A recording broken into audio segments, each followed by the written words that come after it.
the ABC Australia National Survey found that 62% of all Australians of all ages worry about retirement income even before they retire.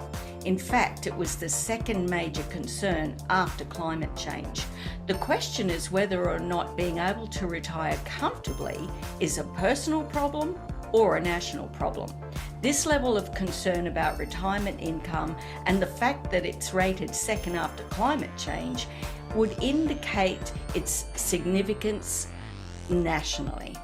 And just in case you're a lover of statistics, because we're talking about all things money today, other research conducted by National Seniors Australia and Challenger found that pre-retirees were worrying more about running out of money than those who had already retired.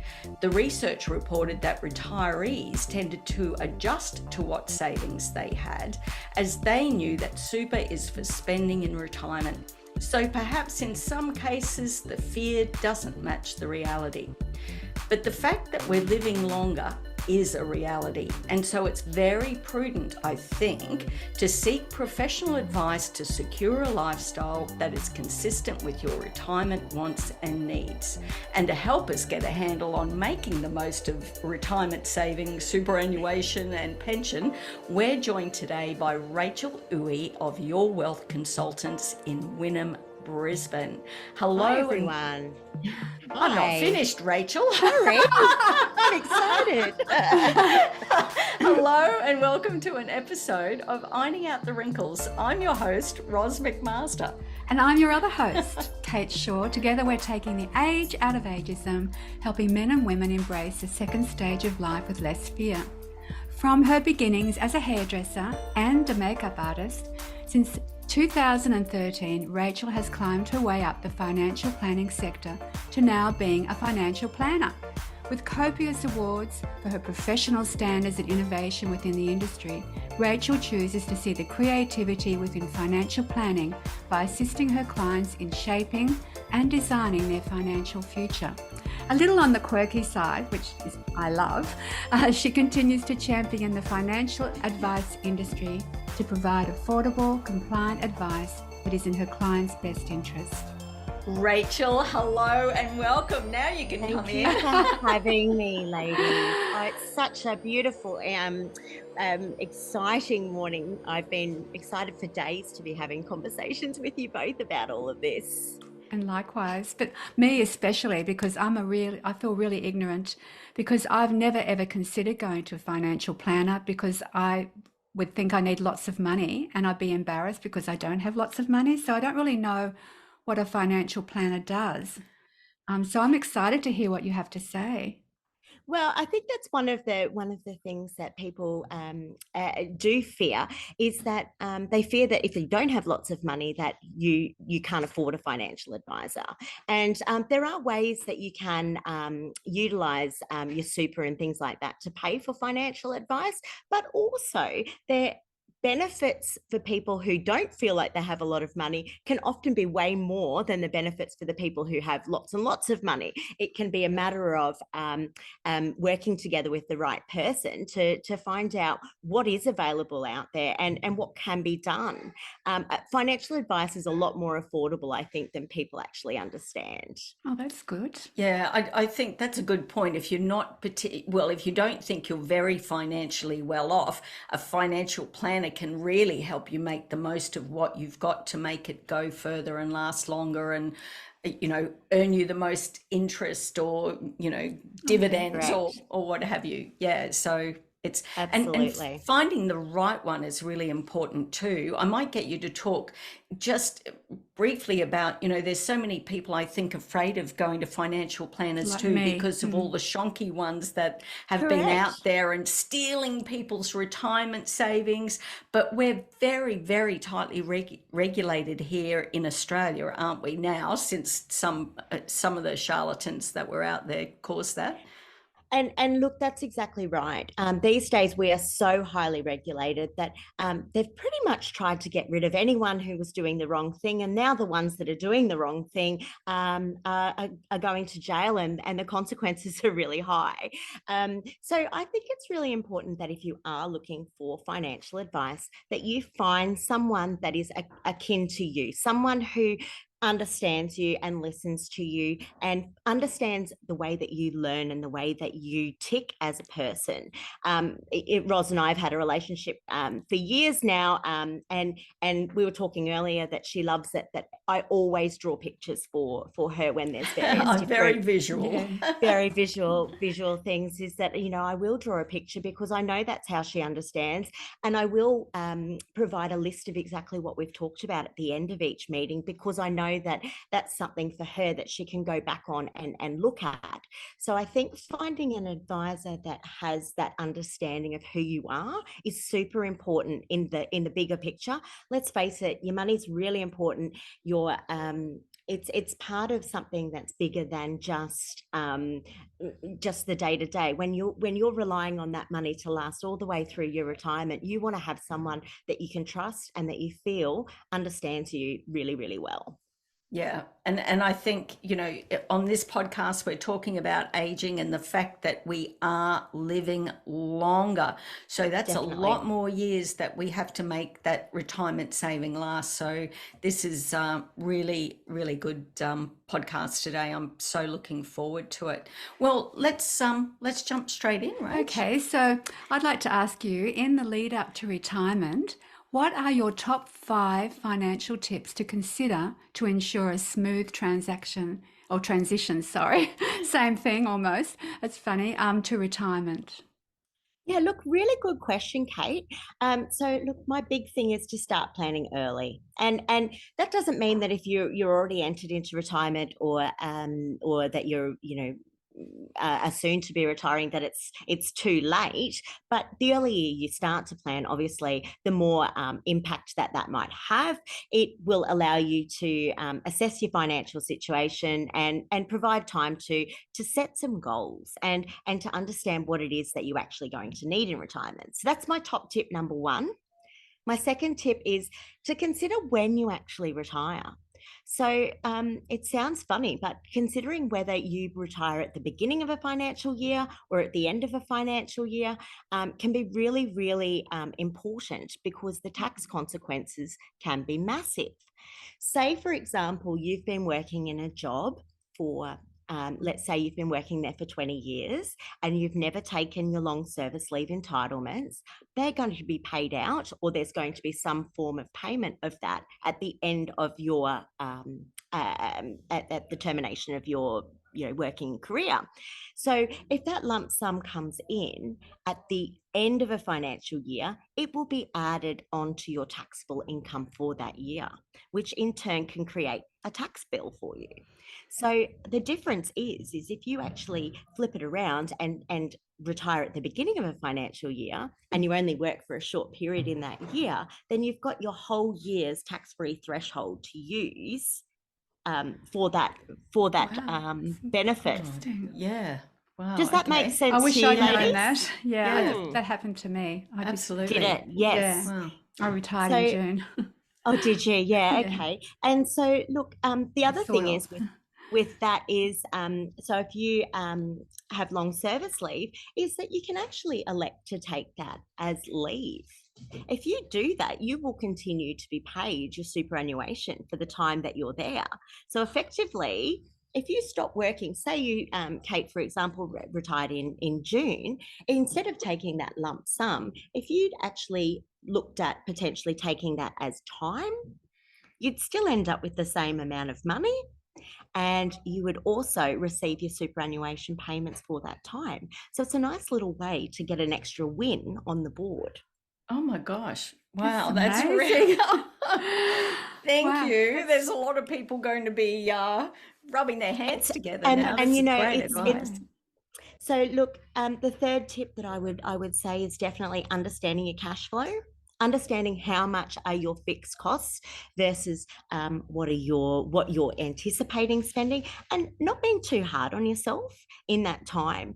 The big thing I always think about is that those first 3 months are going to be a considerable change to what you actually know and what you've been doing. It's actually proven out there that it'll cost you less in retirement to live than it does when you're working, because you're going to have less transport costs. You're going to potentially not eat out lunch every day, or coffees, whatever your vice is. So there's lots of things like that that actually reduce your expenses annually. So when It's we true. look at, Yeah. yeah, Yeah, because it will, if you don't mind me interrupting, sorry, no, not at people all. often go down to one car from two cars.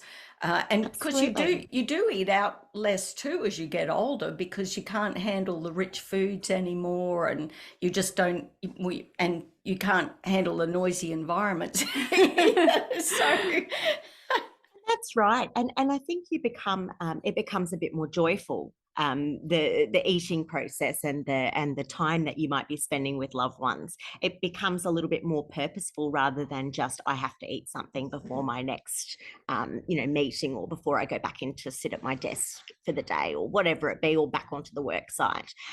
So there is a lot of reduced cost in that respect. So the other thing is that it's really hard, I think. If I said to someone, and this happens to me all the time, I say to clients, okay, so how much do you want in retirement?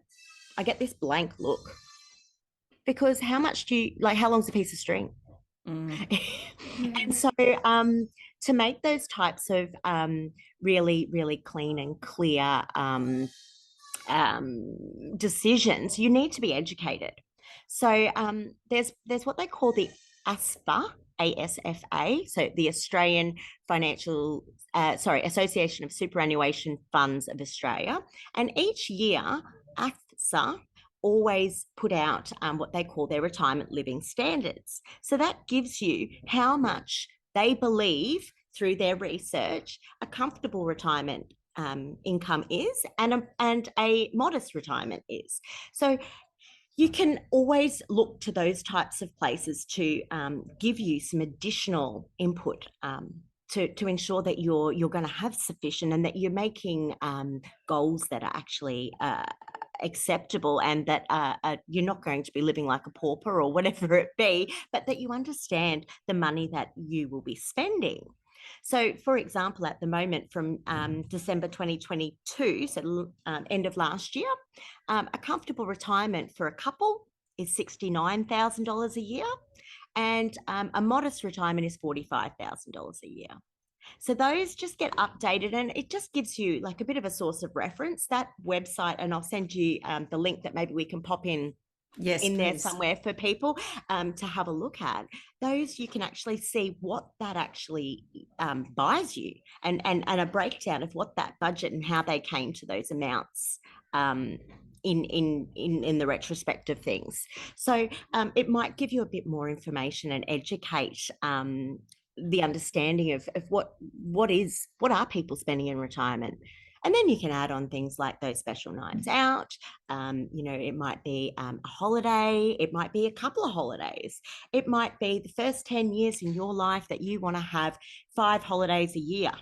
Excellent.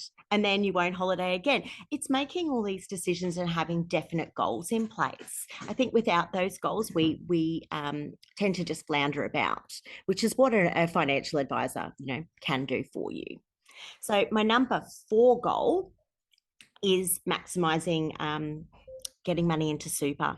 And so I don't know about you ladies, but if I had the choice between paying 37% tax on my income or 0% tax, which would you choose? I'd definitely choose 0. So I didn't know we had a 0% tax option on anything. Yeah. So look, superannuation, while you're in pension phase and over age 60, is 0% tax on earnings, on withdrawals. It is a really, really beneficial thing that I don't think it's sort of been this mandated thing. Super, you must put money into super, you must put money into super. But I think there's been a lack of education out there as to why and what the benefits are to the average person, who, you know, may have been employed by an employer their whole career, right? Self-managed or, you know, or self-employed people, it can be a different matter because they're looking at the tax consequences. But for someone who's employed, it is not necessarily been front of mind. It's just been the government made me do that. So getting money into super is a really big one, and there are caps, and it can be a little bit complicated, but there are so many benefits to getting that money in so that you can draw that tax effectively through your retirement. Yeah, and well, wasn't the government talking about introducing a self-managed super fund tax, but for people who had, I think, millions of dollars in their self-managed super fund, it wouldn't touch the average Joe. No, so they're talking about putting a 30% tax on certain contributions that go in. It is quite complicated at the moment. None of that's actually passed the legislation, it is something that gets discussed quite regularly. This year, it seems to have caught the media's attention. So we've heard more probably about it than we've ever heard before. However, you know, realistically, that is something that we should keep our eyes on. But for the moment, unless you've got more than $2 million per person in super, we're probably okay for the now. I think I'll be all right. So my fifth tip for retirement is to get advice, whether it be from a local financial advisor, whether you find someone who specializes in retirement planning, someone that can give you a professional, non-biased look at your circumstances and can provide you with the real information that you need. Basically, an advisor will then give you some help you establish your goals. Without goals, it's really hard to achieve anything because you don't know whether you've achieved anything. So advisors can help you maximize your savings, minimize your tax, and create sustainable income for you over the long term. Yeah, help you not keep everything in one basket. Diversify. Absolutely. Investigate where you're going to, you know, make the most for your savings. Yeah. Certainly. Yeah, that's fabulous. Yeah. All right, Rachel. Well, what are the ways to manage the anxiety, which is a big one, associated with no longer drawing employment income, although you gave us a really great tip on how to keep getting an income, rather than drawing down on your long-term retirement savings? So what happens in the event that there is a market crash, either directly before or directly after you've retired?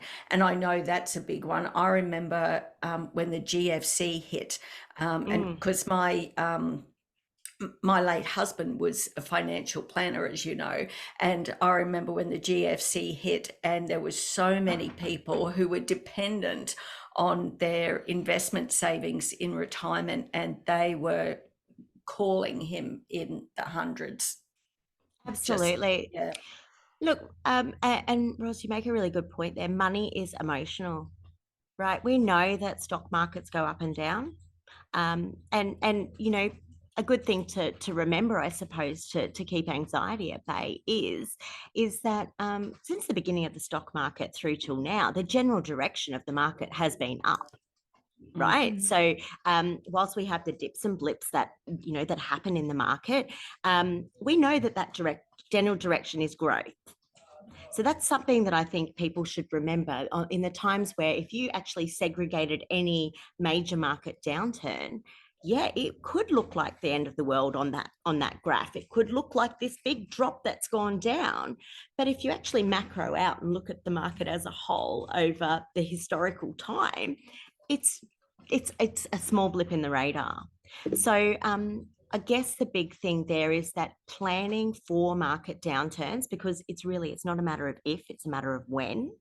and planning for that volatility can provide some peace of mind. And that is one thing, education of that understanding what happens and that markets will do the up and down, the up and down, the up and down. This last 2 weeks has been particularly pertinent in the market that, there has been some volatility that was unanticipated volatility. So it's a matter of planning for that. So there is actually considerable research into behavioral finance, and I find this absolutely fascinating.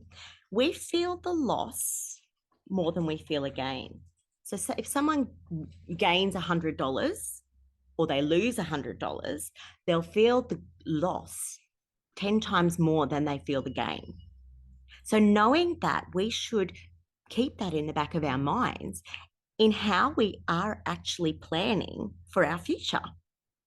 So what I mean by this is that, ideally we should sell when it's high and buy when it's low. If you don't want to ever go to the shop and buy a dress and then the next day find out it's half price, which happens. It does happen. It does happen. But as humans, naturally, we are not good investors by nature. We get FOMO, so, the fear of missing out when the market's going up, and we get scared and we want to sell when the market is down.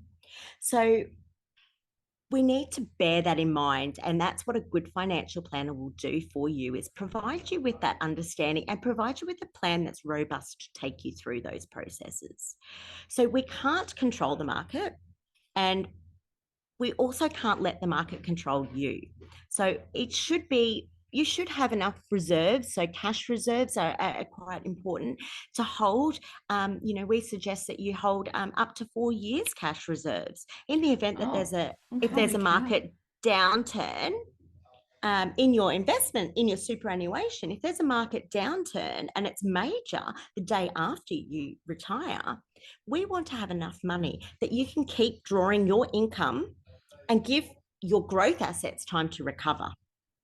So it means that we would be drawing income from somewhere like cash or fixed interest or something with a bit of defensive allocation to it, rather than going to your Australian shares or your international shares or your property to sell when times are hard.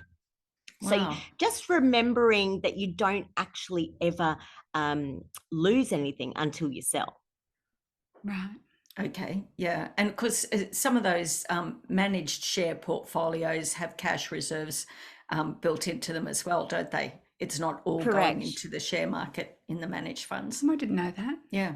Okay. Yeah. I know that because Rachel. Oh. Yeah.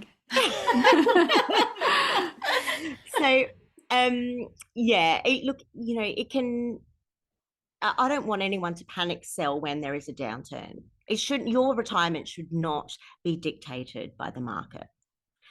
So a good, plan is to have some cash reserves there that you can draw on within your investment portfolio when times are not necessarily ideal, and give the other assets some time to recover.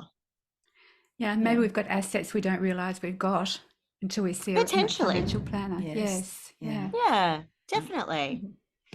Yeah, Does that answer your question there, Ross? Yes, absolutely. Yeah. I think it will put a lot of people's minds to rest, because that's one of the things, the media keep telling us, well, not even the media, just the local man in the street who probably doesn't really know very much, says there's a crash coming. I know it's the due, media it's overdue, say that. it's The media overdue. tell us that all the time. I'm just a layperson who knows nothing. I get scared. Yeah.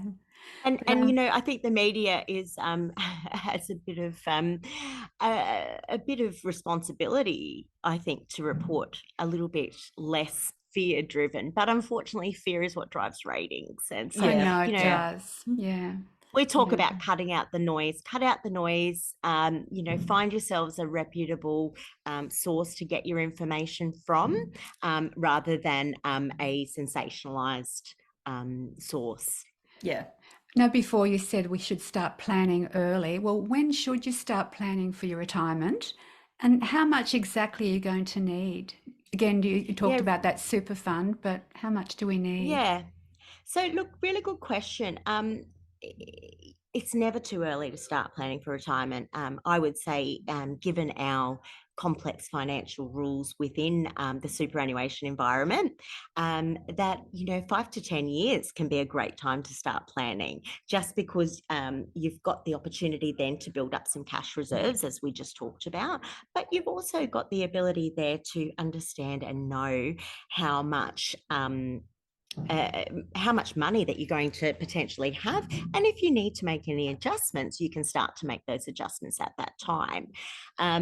We talked also before about the fact that, putting contributions into super, that there are caps associated. So you can only put in a certain amount of money each year into your superannuation. And therefore, we need to consider that as well in the lead up to retirement, because if you, for example, want to dump a whole heap of money into super when you retire, you may not have the caps available to allow you to put that money in. So that's something to really, really bear in mind, is that is really, really important. Now, when you talk about money in regards to how much are you going to need, I would suggest, and it's such a dirty word to say, but budget. A good budget. And a lot of people just think, oh, I don't want to do a budget, because it's more a fear-based thing. It's more I don't want to know how much I actually spend. But those are the things which will allow you some confidence, and that sleep at night factor. You want to be able to go, okay, I know that I'm going to spend this much, and then I've also got this amount that I can spend on top of that. So there are some really good retirement calculators out there. Moneysmart.gov.au has a really good one. There is also plenty on different superannuation sites, and an advisor should be able to also assist you with working out what your income needs are going to be and what is actually doable. Plus, they may also look at it and see if you're eligible to receive any of the additional benefits that Centrelink have available also. Yeah, it's like going to a lawyer about a will. An advisor makes you think about things that you hadn't considered. Absolutely. Yeah, absolutely. You know more about us than we know about ourselves. Yeah. Yeah, quite often that is the case. Know all the different aspects, and we're asking about health, and we're asking about anything that's coming. Is there any problems within the family for further down the line when you're thinking about estate planning? We have some very, very, very personal insight, which is also important why you pick someone who you feel akin with. Yeah. So, Rach, what are some of the pros and cons of gifting money, helping family out financially? I know that used to be, well, it might still be common. What do I know? But there's been a big joke running for the last few years that parents now are spending all the inheritance having a good retirement. Yeah. Spending the kids' inheritance. Buying the van and traveling around Australia. So, what are the pros and cons of helping your kids out financially? Because a lot of us want to do that, but I imagine it's to our own detriment, particularly since we're living longer now. Correct. Look, and that is sort of one of the big concerns is, okay, well, how much are you going to need over the long term? We don't have a magic ball to be able to say, okay, we're going to die on this date, and until then we can budget every last dollar. We don't have that. So there needs to be consideration made to obviously how much you're gifting, and what impact might that have on your financial circumstances. The other thing that is worthwhile considering is if you receive some age pension from Centrelink, you can only gift up to $10,000 in 1 year or $30,000 over 5 years. So they're really strict about that. Otherwise, I guess anyone could go and give everything away and receive a full age pension. So they want to obviously make sure that that's fair across the board. The other consideration that I think is really important to make is the circumstances of your children, or who it is that you're helping out. And the main reason I say that is that making sure that your gift is smartly constructed with the correct protocols around it, particularly because we want to make sure that that if, for example, let's say you gift $100,000 towards your kids buying their first home, and they buy that with their partner or their spouse, and that marriage breaks down, 50% of that will go with the other party. So there needs to be smart, clear things in place to provide some level of protection around that. And so, you know, it would be a solid loan agreement where you may not charge them interest on the actual loan. However, there is an agreement in place that has been drawn up to ensure that that money comes back in the event that there's a marriage breakdown. It may also be if you're gifting, you know, this intergenerational wealth transfer is a big discussion piece at the moment in our industry, because from the baby boomers down to the next generation, there is going to be a considerable amount of money that's going to change hands, because they've had a huge amount of growth in that time. You know, houses, all of those things. And because baby boomers are known to be very frugal, you know, by nature, it was just the way that that they were brought up. So there's also going to be this huge transfer of wealth. And I think it's really important, even with gifting in that respect, in that transfer of wealth, that you consider how to protect your kids or whoever's receiving that gift, protect them from themselves, but also to protect them from potential, you know, potential problems, particularly with, you know, relationship breakdowns. Yeah. Well, what are some of the common traps that you do see from that retirees fall into? I think it's funny, overspending and underspending are both traps, believe it or not. Like, they're completely opposite to one another, but they're both traps. So overspending, if you overspend and don't keep to your budget, obviously your money's not going to last as long.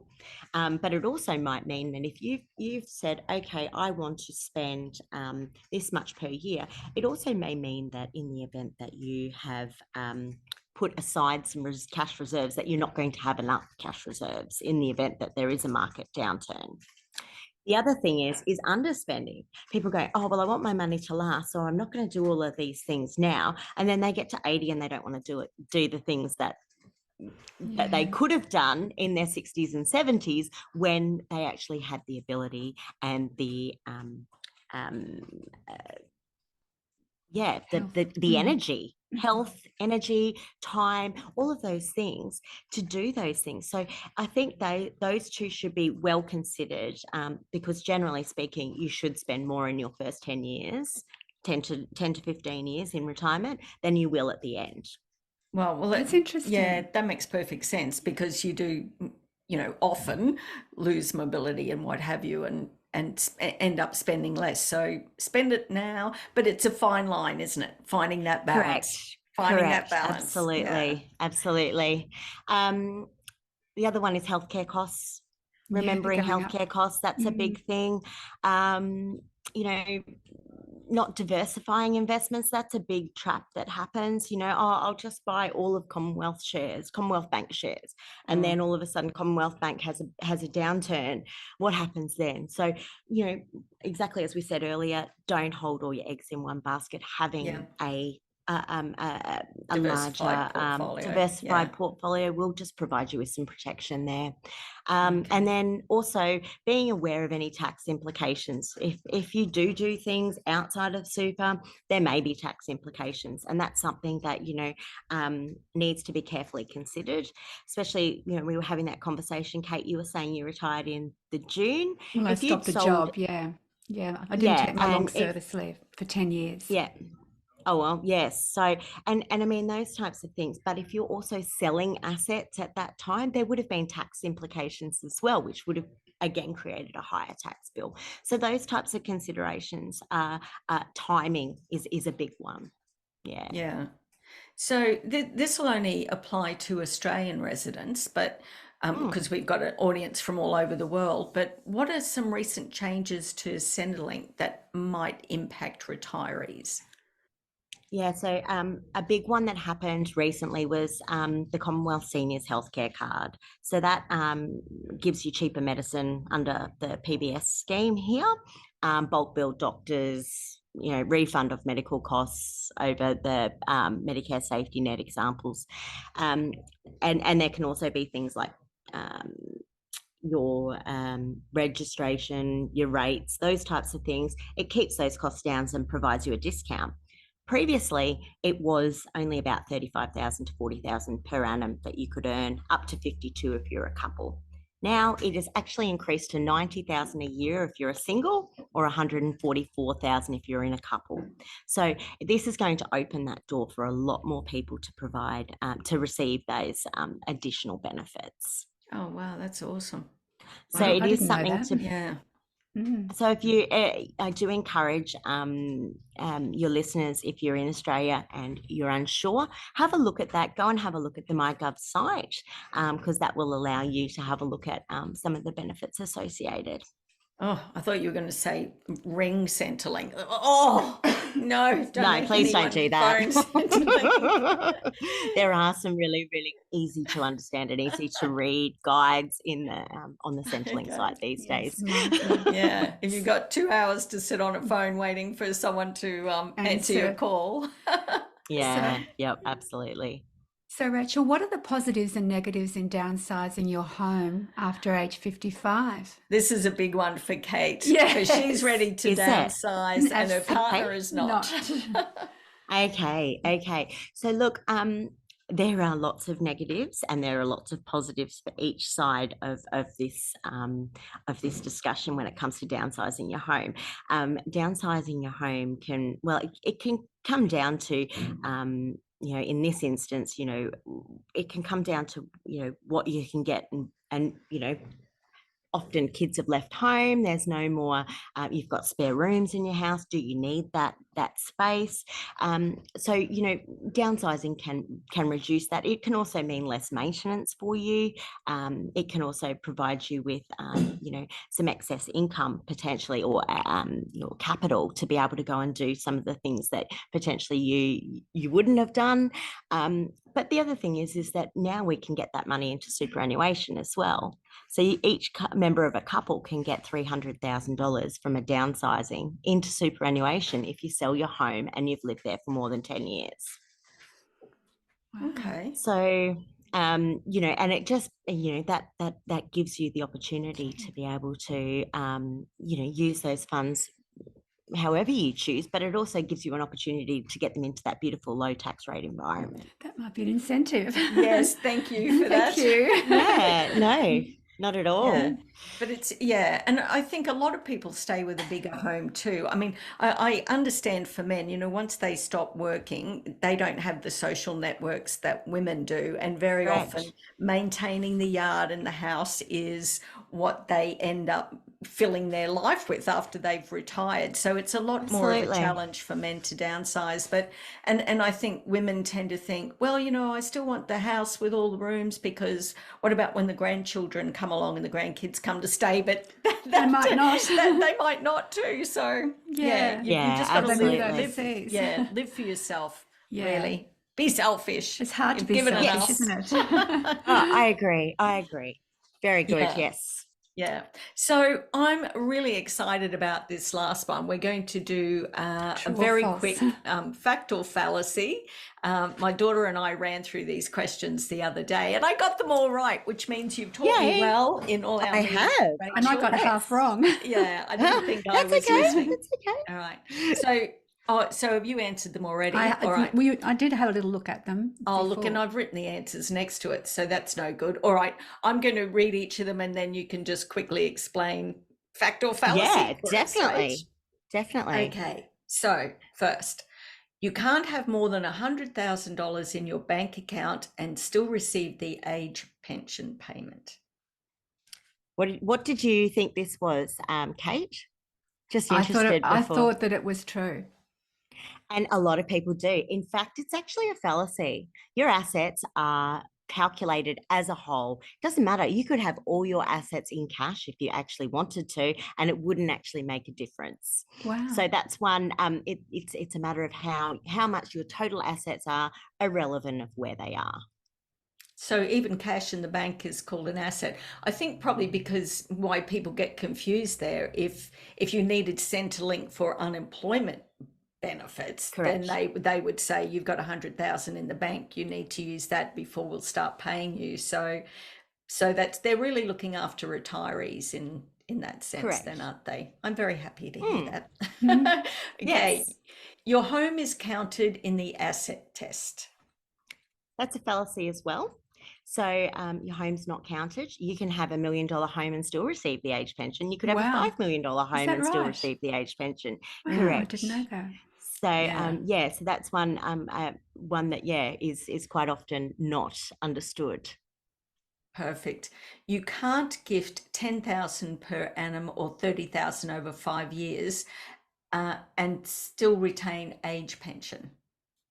You can give 10,000. You can give 10,000 or 30,000 Yeah. over 5 years. That's actually a fact. So you can give $10,000 a year if you wanted to and still retain your age pension, or you can gift a $30,000 lump sum, and that over 5 years, and then you can't gift anything for the next 5 years, and that would be, you would still retain your age pension. Yeah, we covered that earlier, so I would expect everyone to have got that right. I agree. Yes. Superannuation pensions are taxed before you reach age 60. There are some complexities around that, but yes, if you decided to retire early and say your preservation age was 56 or 57, and before you turn age 60, yes, they are taxed. What's preservation age for anyone like me who doesn't know? So yeah, preservation age is the age that you can access your super. Oh, right. So for nowadays, the people who are starting out getting their superannuation won't be able to access it until they hit 60. But at one stage there, it was 55, and then it was slowly transitioned up to 60. Yeah. Okay. So there is no tax on superannuation in the event of your death. This is an interesting one. That's actually a fallacy depending on who inherits it. So we talk about no more death tax. Well, there is actually a form of death tax out there. Superannuation, the taxable portions, there's two parts to your super, taxable and non-taxable and tax-free. And so the part that's taxable can be taxed if it's inherited by your non-dependent children. So say, for example, your adult children, you pass away and your adult children inherit your superannuation. Any part that is taxable will be taxed at around about 17%. So say, for example, you have $100,000 and they inherit that, they'll only receive $83,000. Now, this is really interesting too, as far as it being in your will. Yes. It isn't super. I think that's. I thought it was covered under your will. No, it's got its own binding death nomination, doesn't it? And do you know, that's correct. I know a lot of people with their supers don't get around to doing the binding death nomination. And then if they pass away, the ex-girlfriend, the ex-wife, anyone can come and make a claim on that because they haven't nominated anyone in it. We heard about that, didn't we? One of our previous guests told us a sad story about that. Yes, I actually heard that podcast, that version. It is not, superannuation isn't covered under your will. It's actually a trust in itself. So therefore, the trustee has the discretion, and unfortunately, they've got rules that they need to abide by. So it is really important. That's one thing. It's one piece of paper. Get it done. It's really, really super important. Yeah. So you can't get money into super after age 65. It's a fallacy too. We can get money in. We can actually get money in up to age 74 these days, which, is quite a fair way after retirement for a lot of people. So don't think that because you're already retired and you're over age 65 that you can't necessarily get money into super if you were to sell an asset, for example. So what if you're working and you're over 74? Can you still pay superannuation? You can. That was the only other way that I was going to say is that if you meet the work test, you can continue to receive concessional contributions. And what's the work test? Is that work test is no, it's 38 hours over the space of 1 month. in any Oh, that's financial year. good. Wow. That's Yeah, wonderful. yeah. So there's some complexity there, but yeah, it's if you are still working and working more than 38 hours over that space of 1 month, yeah, that is of benefit. That's 10 interesting. hours a week, That's pretty much. fabulous. Yeah. Yes. Okay. So, last one, you are Yes. required to draw a minimum pension each year depending on your age. Correct. That is a fact. You must draw, for example, from age 65 to age 74, you must draw 5% of the total balance of your superannuation if you put it into a pension Oh, each wow. year. Yeah.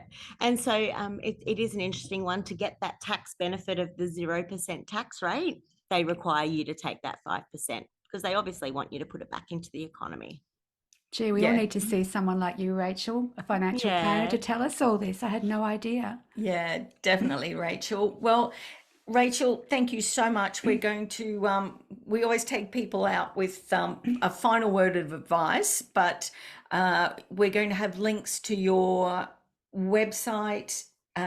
Do you deal with people over Zoom? Like if someone from We Perth do. wanted to use you as a financial advisor? Absolutely. What about overseas Absolutely. people? I guess there's different rules in different countries, of course. Correct, isn't there? Kate. Yeah, Yeah. correct. But, you know, lots of Aussies overseas, or even people needing to bring money in who have lived overseas and have, for example, been in the UK, transferring money back from the UK into Australia because they choose to retire here. There's lots of benefits that we can provide as Oh, that's financial good to know. advisors.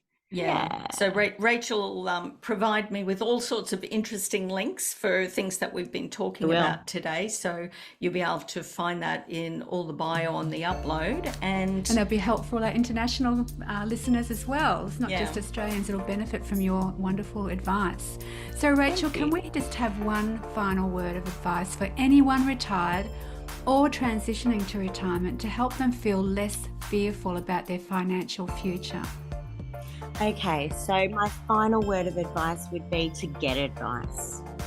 And I think from all the discussion we've had today, the big thing is there's so many complexities to it. And I always say I wouldn't drill my own teeth. I wouldn't represent myself in court. Therefore, go and see a professional. You will benefit far and away